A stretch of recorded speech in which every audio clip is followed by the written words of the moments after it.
Once the sun shone upon a land of sequined valleys and peaks of white, and at night ruined castles glowed with alabaster light. Every child can benefit from a few positive influences. Ubisoft's upcoming Child of Light takes cues from classical art, poetry, and classic RPGs. After checking out the trailers, we can't help but draw comparisons between Child of Light and several other games we've come to admire. This charming side-scrolling turn-based battling epic seems to sit in good company with some of our favorite games of the past.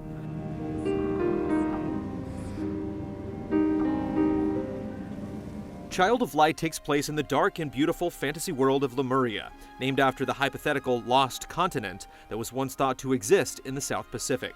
The gothic European vibe of the world and its surroundings is highly reminiscent of another coming-of-age story that finds its roots in fairy tales, Brothers: A Tale of Two Sons. Much like the setting of Brothers, the dark and twisted forests of Lemuria are juxtaposed by softly illuminated caverns, stone palaces, and quaint pastoral villages. The journey of Aurora, the auburn-haired heroine of Child of Light, mirrors that of Nai and his older brother Naya.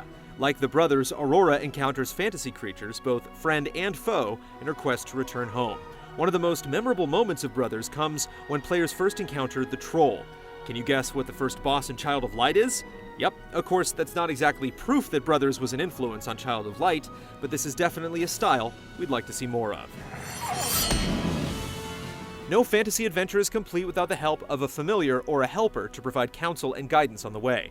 Aurora is joined by her firefly companion, Igniculus, who accompanies her across the countryside and into battle.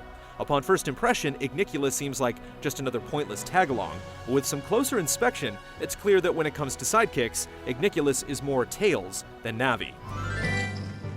Igniculus gives off an effervescent glow that can subdue and slow enemies in battle, and provides magical healing to Aurora and her party. Moreover, the same ability can be used to expose secret passages and items amongst Lemuria's dark landscape. Also, controlling Igniculus potentially gives a second player a more exciting role than collecting and shooting star bits in Super Mario Galaxy. With Igniculus by her side, Aurora is never alone.